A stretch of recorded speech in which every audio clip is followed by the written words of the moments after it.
I'm gonna be honest with you guys, man. This is how I feel like it works with me. You knock me down, I'm gonna come back stronger. I'm gonna come back better. I'm gonna come back even greater.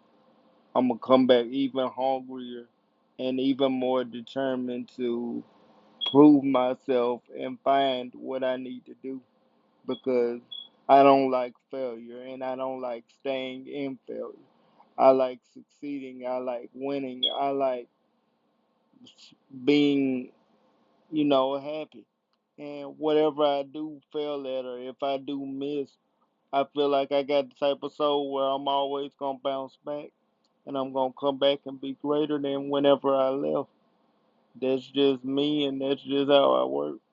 And that's what I learned about my soul. My soul is very resilient, very tough, and very determined to make whatever I need to happen happen. No matter what it takes from me, I'm willing to do whatever it takes to make my career or my life work and what I'm trying to do. That's what this spiritual journey has taught me.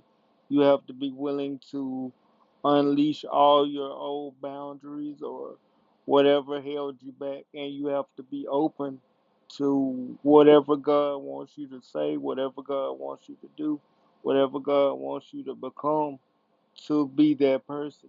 You can't hold on to your earthly boundaries of what you consider or what you used to consider your boundary line. You have to be open to whatever and let God do what He do.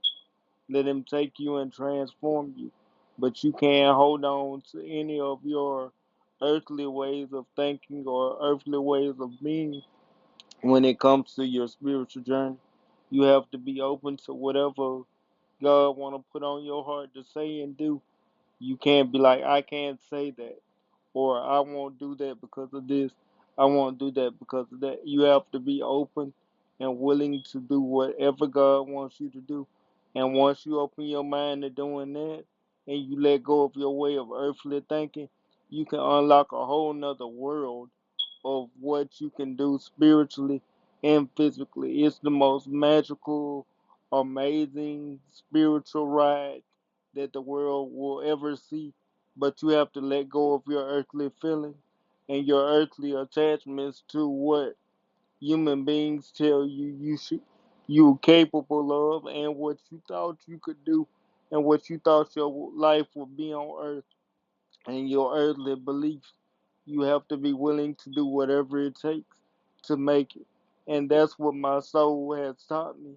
And that's what the spiritual journey has taught me. Whatever it takes to make it is what I'm going to do. Whatever I have to say, whatever I have to do, whatever I have to do to continue the journey and to continue to push myself into the spiritual hierarchy of wherever I'm supposed to be is what I'm willing to do. Because when I first started, it was certain things about myself I wouldn't admit. But once I got to tapping into my spiritual energy and I got to feeling them spiritual level ups, that's what it's about for me. So I'm willing to admit or say whatever I have to say on the earthly realm to level up in the spiritual realm. Nothing else matters but my spiritual level up. So whatever I have to admit to make my soul feel better and to continue that growth, it is what it is. I hold no preemption, no anger, no frustration, no emotion behind it. I just want to say it and whatever it is and get it over with so my journey can continue.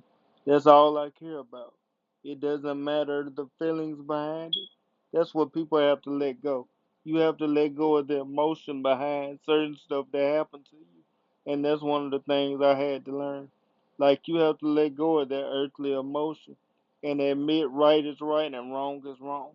And I ain't gonna say I've been right about everything. It been a lot of situations where I might have took the wrong attitude and I had to go back and apologize or go back and admit that maybe I had the wrong understanding of some stuff and I'm man enough to admit that. And I'm man enough to let go of my feelings and admit that. But it's a lot of stuff I was right about. And the biggest thing I was right about was taking a gamble and trusting myself on this spiritual journey.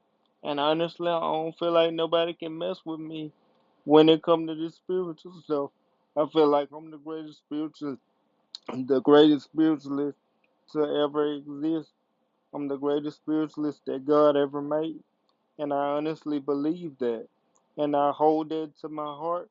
And I try to show that example every day and shine as that for the disabled community and for the spiritual community. I'm the light, I am the way, but I'm the way that God wanted me to be. And I will continue to be his loyal soldier and do whatever he tell me to do. But that's how I feel about my life and my journey, in my opinion. But that's just my opinion, though.